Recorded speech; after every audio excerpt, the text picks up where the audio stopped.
We will be exploring how brands across different sectors are disrupting traditional models and reinventing consumer experience or expectations. I hope we stay on theme. It's quite a broad theme.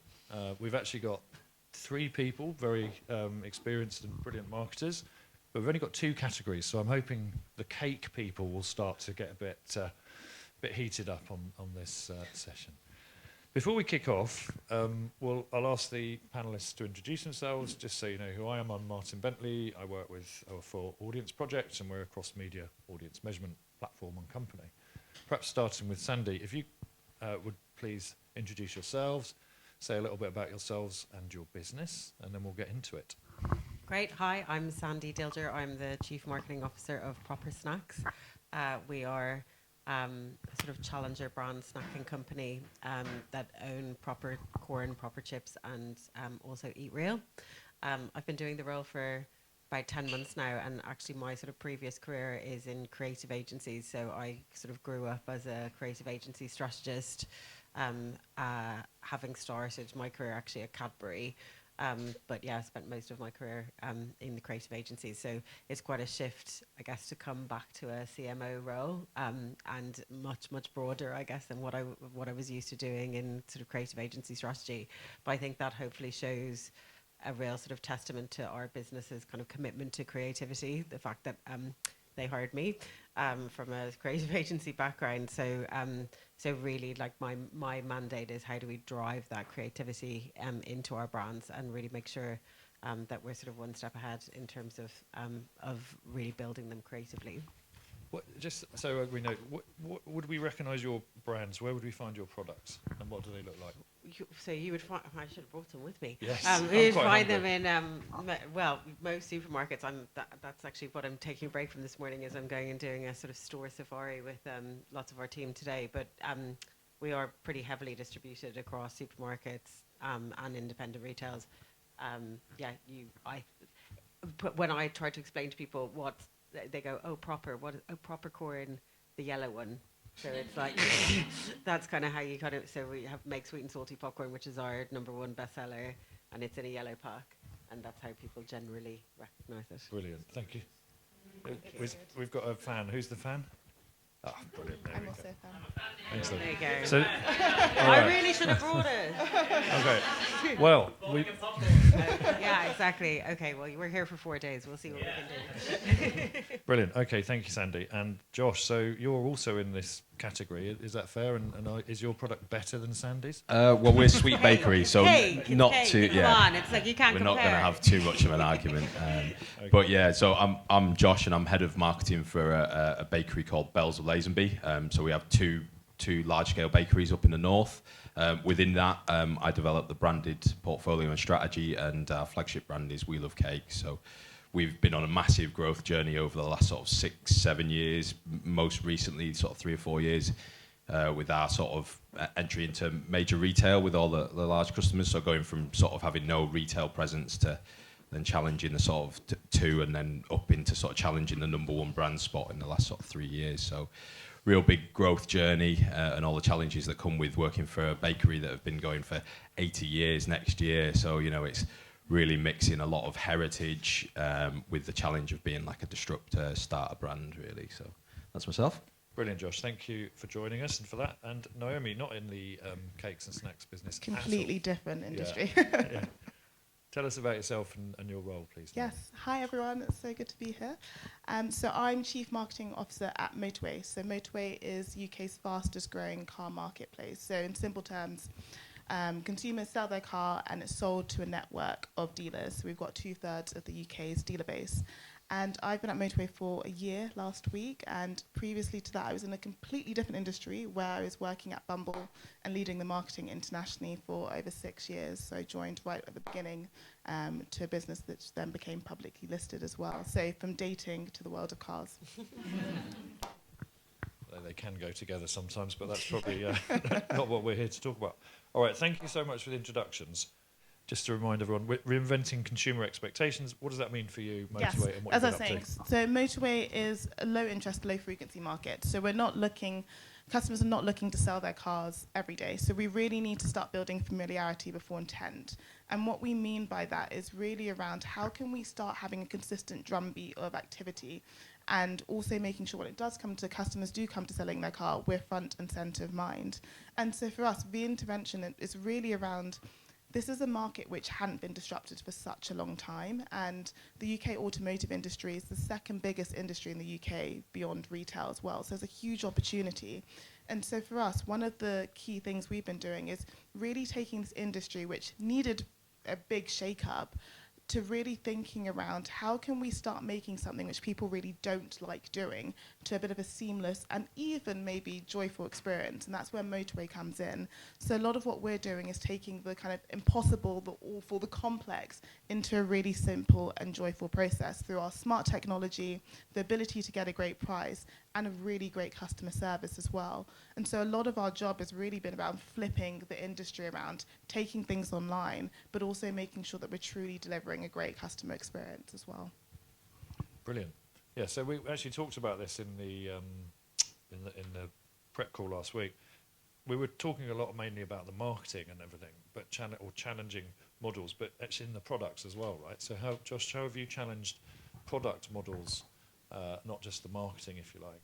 Yeah, I mean, innovation's been a massive part of our sort of strategy over the last few years to really get into the market, especially into retail. And I mean, customer expectations of free from, typically that's the space that we sort of is our real heartland. I mean, 5 years ago, if you were in free from, maybe 10 years ago, you were either sort of lost in store or you were there because you had to be there. So the product was it'd kind of been neglected. I mean, we run a huge private label business as well, and the retailers were just sort of reinventing classics in cake, and there was no real joy in that. So we really wanted, our difference in product was all about being the senses. It was all about being layered, using better jam, and we've really aggressively gone after innovation to just bring a bit of joy into that space, because I think what we found is that the customers that were in that space, although they might be there for a lifestyle choice, or they can't eat milk, or they can't eat gluten, what they actually wanted to be treated like was a normal consumer, not to be pointed out that they had this issue when you go out to eat. It's really difficult to go out with a celiac in a restaurant. So we just brought basically talking to the consumer like they were a typical consumer that wanted to treat themselves. So just having all the joy in colourful packaging, photography, but then just reassuring people that we're absolutely made in a dedicated facility. So it's just further understanding actually why do people want to treat themselves, not how they want to be taught to if they have an autoimmune disease or they're avoiding milk for their complexion. So it's just about bringing some fun back into the category. Yeah, interesting. And actually with Sandie, when we were talking, proper snacks has gone a little bit further there, and I think it was tongue-in-cheek, but you've had a bit of a go at the wellness culture as well. Is that right? Yeah, we have. I guess, so we've always been, popcorn is, like, I suppose, hopefully renowned as being a healthier snack than, like, any sort of fried crisps or anything like that, and we also make lentil chips. So I guess we've always been a sort of slightly better for you brand, but I think the market's moved on and people don't want to, you know, hear, oh, we're healthier or we're like lower calorie or anything like that. That is kind of where we came from, but it's not where we want to go. But at the same time, we want people to realise that we are like a little bit better for you as a snack. So I guess we happened upon this insight where people sort of, the wellness culture is really quite heavy for people. Like these days, you have to, it almost has become, instead of actually doing you good, it's almost become this sort of another thing to add to your to-do list. So our new campaign platform is called Practice Proper Snacking, which obviously practice is sort of a wellness word pulled from the world of yoga or whatever. And it is all sort of a slight tongue-in-cheek take on well-being, but in a really good way allows us to communicate that we are that bit better for you. But do so in a way that isn't sort of talking to people about now you can feel good about snacking or whatever else. So yeah, it gives us a little bit of a sort of more, I guess, challenger take on that world. Yeah. Okay, we've talked about challenging and disrupting a bit, but also, what about traditional models? Are any of them good, or is everything out the window? I mean, what sort of traditional models or theories of marketing are you guys still employing? And this is up for grabs, whoever wants to go first on this one.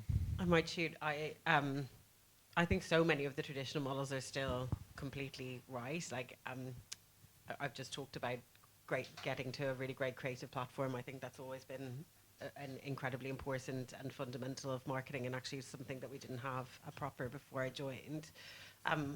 One of the things that we talk about as well when it comes to product innovation is, again, historically we might have been a brand that launches quite wacky flavors, and one of the things that we've seen is actually people want the sort of more mainstream flavors from us. I guess you'll probably have seen that in Freeform as well, as you talked about, but people want us to do a cheese chips, or they want us to do a sour cream and onion, or they want us to do like a spicy chip, which is kind of where to follow the category conventions.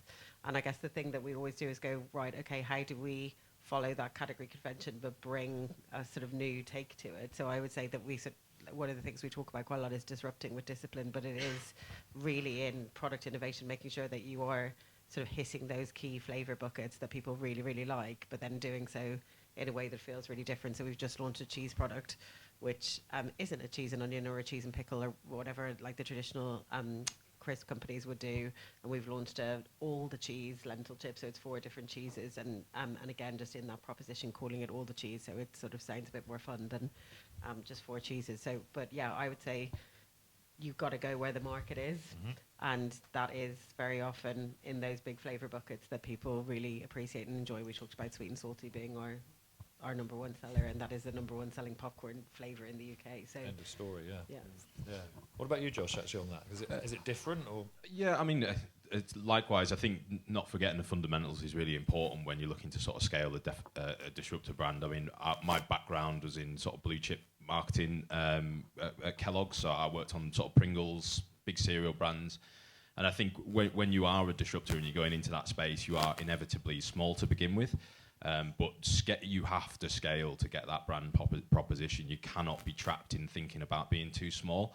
We've got some real power SKUs that sell multiple packs every minute, but that gives us leverage to keep our packaging price down, have that negotiation with the retailer, because ultimately, if you want to be on those shelves, you've got to have a really robust commercial proposition. If you kind of waltz into these offices where you got buyers that are, I mean, bless them, they are a little bit stuffy and they want to talk about margins and stuff like that. You've got to be incredibly robust with that, but then have a very different brand proposition with your flavour, the way that you're tapping into the sort of cultural zeitgeist, or how you're going to resonate with consumers. But you have to have that knowledge of being able to scale. We've partnered really well with Tesco, and it's been a great. But that has given us the latch lever to scale in other places by getting that volume. Distribution rate of sale, but then we can use that to innovate deeper into more exciting packaging, more exciting flavours, and it all drives one another, I think. Yeah, brilliant. And actually, Naomi, you kind of covered quite a lot of the challenging piece at the start because of Motorway being a disruptor business from its beginning. So thinking about the people, it was really interesting. What Tom said earlier on, it was all interesting, but what he talked about, if you were here, about culture being the absolute number 1. How does it work with you guys, with your teams and the wider business to make it disruptive and challenging? Or is it sort of just the marketing team that are there going, right, we're going to do some crazy, wacky stuff and hope it works? Or can you foster an entire culture of that? Yeah, definitely. And I think just going through the rebrand's been a real process because it's been a lot of change, and change can be uncomfortable as well. And so there's a couple of things. I think one is alignment, and I think it's really key about taking everyone on the journey, and myself including, but we've got such a pace of rapid change, and what we had to do is make sure that everyone feels really bought in on our new brand strategy, our new platform, and also why is it important, why does it matter? And I think sometimes as marketers we can be a bit guilty of kind of being in our bubble and getting lost in the creative, and we can see what's going to happen and so forth, but what is the actual outcomes that we're trying to drive for the business? So what are we trying to shift with our customers' mindset? What are we expecting this to drive? And so part of it has been a lot around alignment, but also transparency. And transparency is really key. And I think one example of how we've done this is our finance team have been our partner throughout all of the rebrand and transformation work. And so often, sometimes you can see that relationship's a little bit stifled, but we have a great relationship where we've taken our finance team on the journey, and we've also been clear around the outcomes. And so disruption's great, but disruption can't happen just for disruption's sake. There needs to be a value which you're driving to it as well, but also making sure that people feel really invested in part of it. And so by the time we got to our rebrand, it was an evolution, our campaign, everyone across the business felt like they could play a part in that. Everyone knew the mission, everyone knew the purpose, and everyone knew how they could contribute to it as well. And so I think there's sometimes with work like this, marketers do have a tendency to kind of do the work and go, oh, and here's our new campaign, like, share, post about it on LinkedIn, and that's it. But I think it's really around how do we build the business around it, how do we make sure people are invested, and also how can we hold ourselves to account as well. Nice. What about within the snack industry? How's that worked culturally, or how do you build the culture with your team and colleagues? I mean, we're in a very unique position where we are. We're based very north in the village where our sort of founder started the business. We employ sort of 300 people. So I've got to talk to people that have been there 55 years. And which village is that? Lazenby, it's called. It's up in the north. So a little tiny village, but we've got 2 scaled bakery. Do you know them? Oh, okay. They don't employ me, do they? No. Okay, I'll just be careful what I say.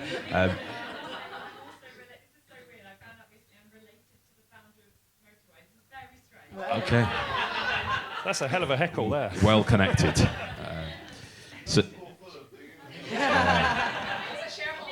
Yeah, I'll be very, very careful what I say.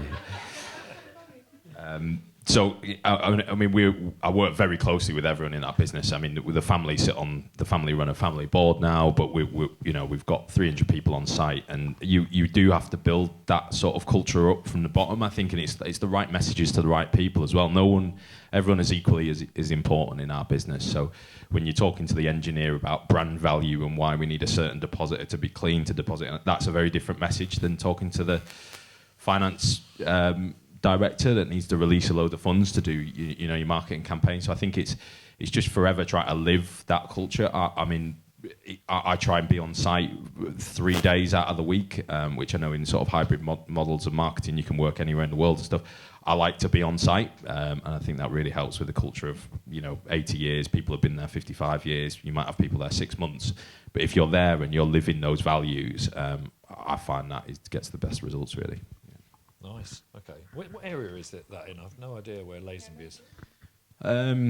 Carlisle, near Carlisle. Oh, really north, near the Scottish border. Yeah. So the family do not want to move the business, so they've just scaled and scaled and scaled. But we remain at the you can see the owner's house from the bakery. So wow, that's so funny. And so they're not against the challenge and the disruption. No, they've had to be ruthlessly innovative to be there. I mean, we use it as a bit of a tool now because we can say to a buyer, well, if you want to be in the lakes, team it up with a little bit of a holiday, and we've got a beautiful site and stuff like that.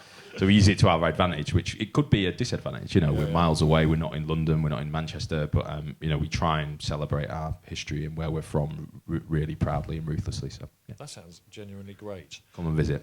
Right. So when does it all go wrong? So in marketing and conferences, people talk about failure and fail doesn't seem to matter. I think it does. But I mean, when you're disrupting, is it always successful, or where might you be willing to share? Okay, that didn't work, but we learned from it. Naomi? Yeah, I'm fairly new into my role, so luckily it's all been successful so far. But just previous mistakes, I think failure is important. I think one thing is just around, one thing that I do practice with the team, and one thing I introduced when I joined was creating a psychological safe environment where people do feel like they can fail, and it's okay, and we can learn from that as well. But things do go wrong from time to time. I've had definitely experiences where things have not materialised, and the results that we've seen have not been the ones that we've wanted as well.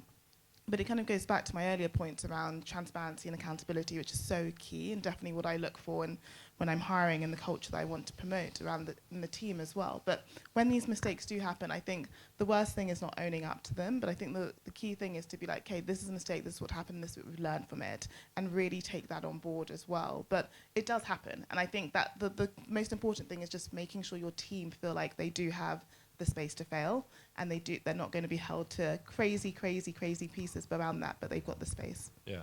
Okay. So how many goes do they get at failing? About 3, and then it's a problem.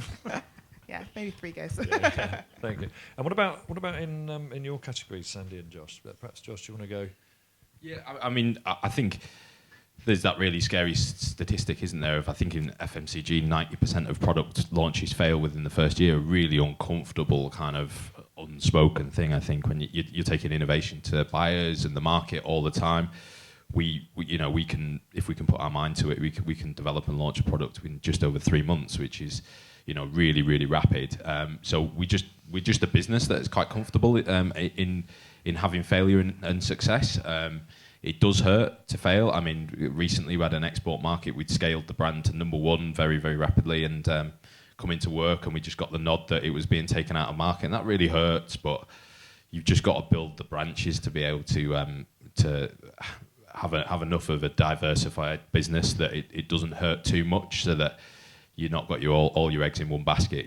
I think the worst thing a brand can do is just not have other than one avenue that you're really, really strong, so that you can survive the headwinds and the knocks, because they do hurt, but you just got to get back out there and go again and try and learn the key learnings from those experiences. And what about Sandie? I think you went all in on cheese flavours, right? But are there flavours that you've tried? Or I remember when I was growing up, there were hedgehog flavoured crisps, which I cannot. There were definitely believe some they were actually flavours in the proper graveyard. I think one of the things that one of the things I guess our Eat Real brands, which is in the free from aisle. So Proper and Eat Real came together about 3 years ago when we were bought by a private equity firm who had the Eat Real brand, and they've brought the two together. We've done 3 packaging redesigns in the last 3 years.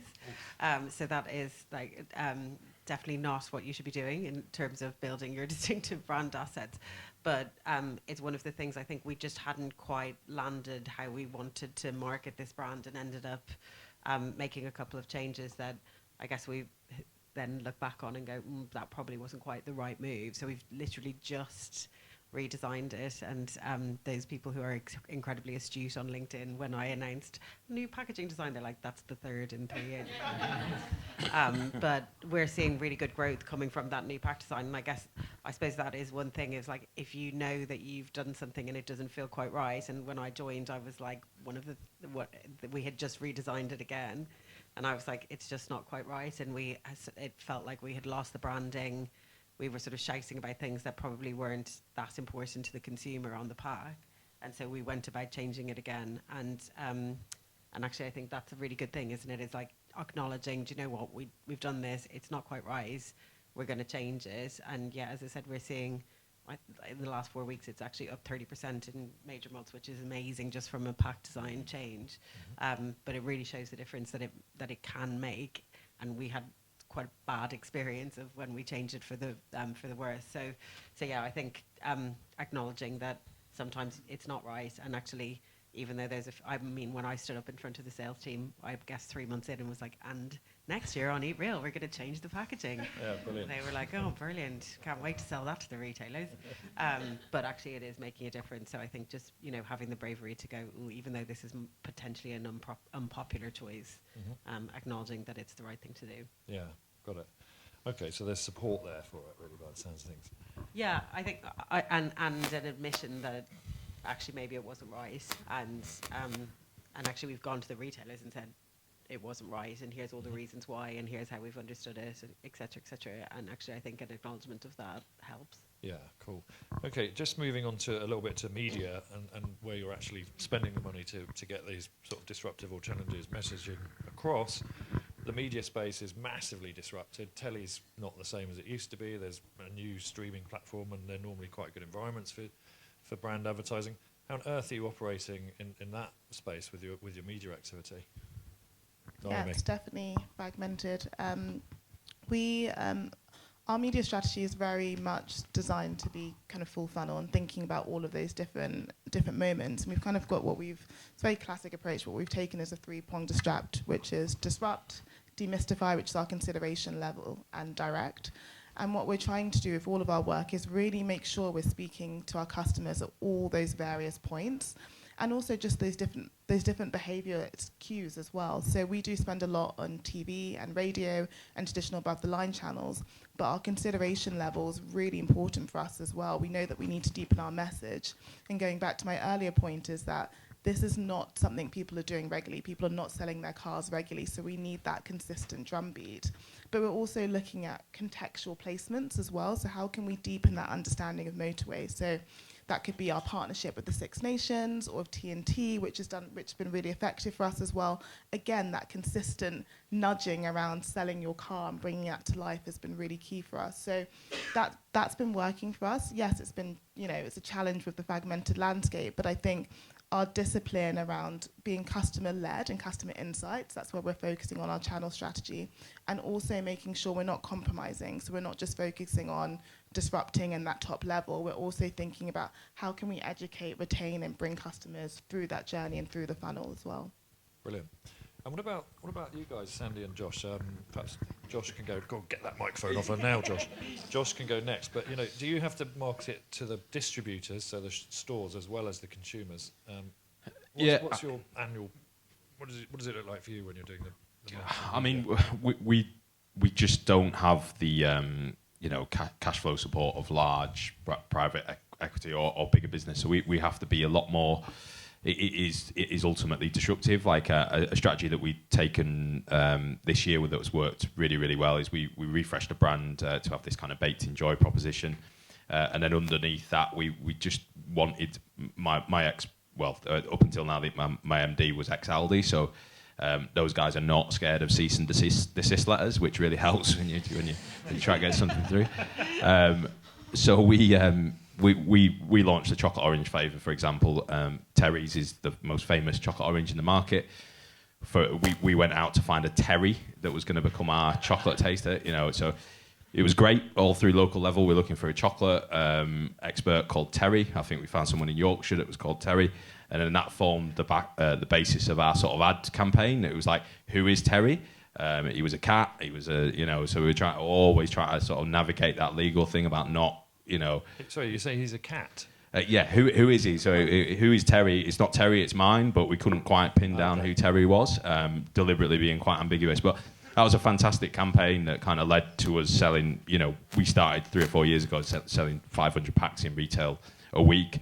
I think off the back of that, it just went really well through like local press, and then we did kind of like a little bit of a viral ad campaign. I think we spent about 15 grand, which is pretty low level in the world of sort of multi-million-pound food brands. But we had the highest sales week that we've ever had of selling 33,000 packs per week, and that was a real testament to the campaign. So nice work, man. Very good. Very good. Sandie, same question to you, please. Media disruptive landscape. How do you get the message across? Well, so one of the things I think that makes us relatively unique, probably made us more unique in the past, is we have in-house creative. And I think there's an awful lot of chat now about in-housing of creative. A huge amount of that comes from trying to save money.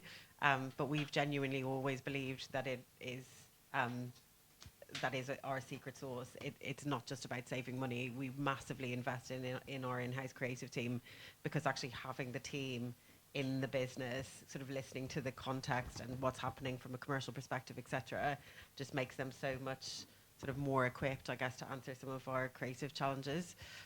So I think that is still like a real sort of secret sauce for us. And it means that not just in the way that we show up in media, but our customers always say to us, oh, we can't wait for your meetings, because they're always like the most fun meetings that we ever have, because the creative team think about the whole experience of the customer meeting, I guess, as well. So we've really, really tried to hardwire that sort of creative lens into the business. And it's something that I guess when we were a team of like 10, 20 people was easy enough to do. It's much harder to do as a big sort of scaling business now, but something that we continue to invest in. So I think just keeping some of those things that were really true to your foundations, and making sure you're constantly investing in them. Brilliant. Thank you, Sandie. Alex has gestured to me, and I have no idea what that meant. Oh, Q&A. Okay, right. I was going to read out my really good questions, but does someone want to do better than that? Yes, sir.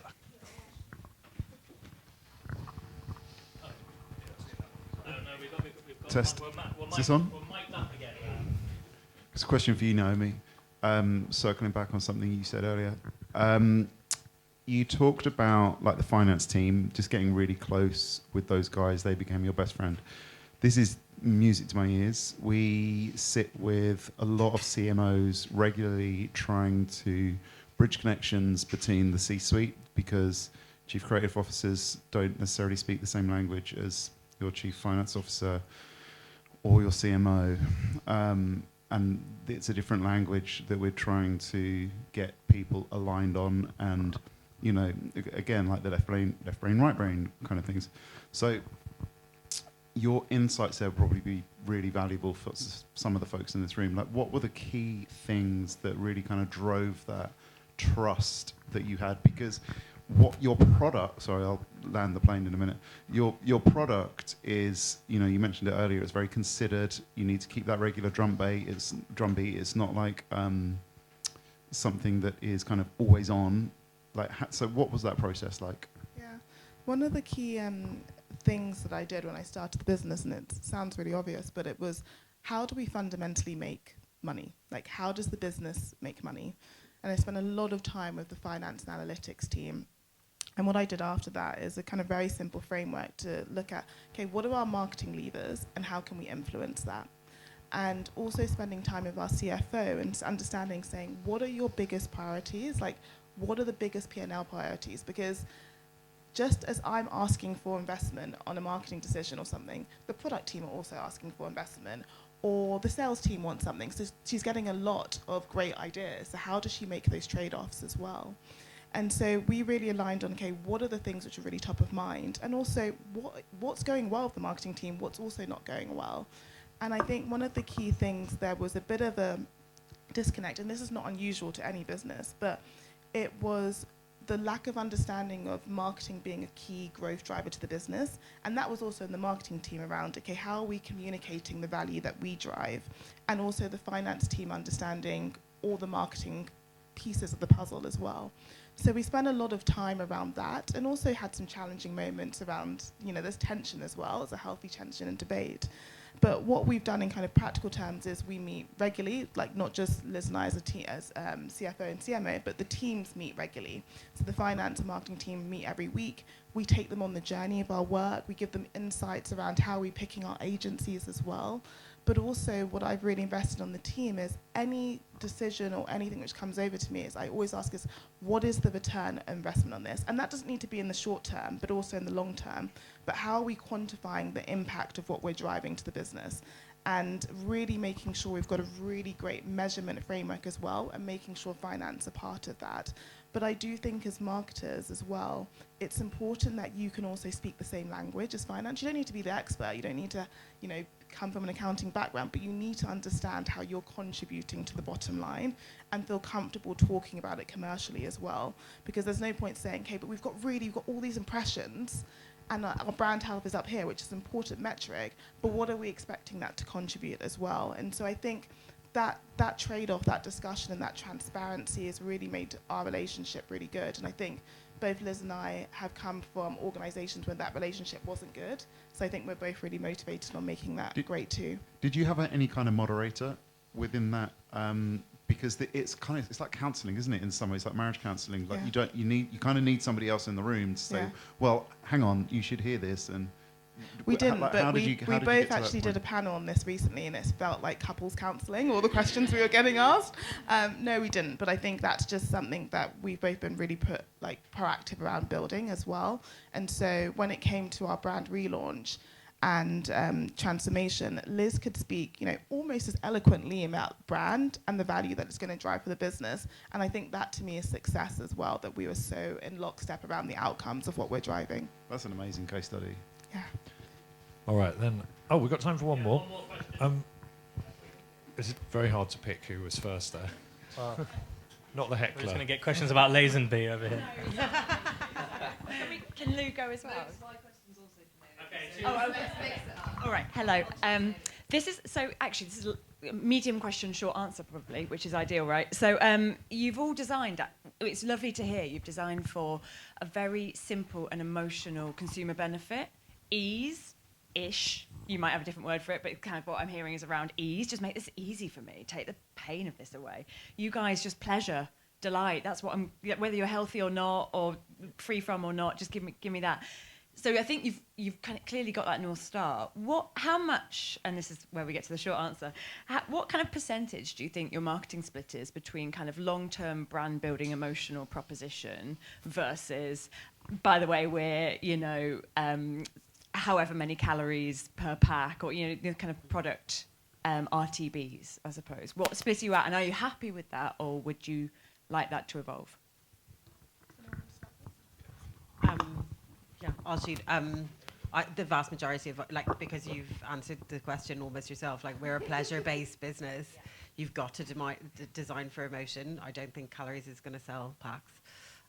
So whilst it's there as a sort of underlying rational benefit or whatever it is, you've got to sell on that emotional thing. I think snacking is a hugely emotional environment and a hugely emotional category.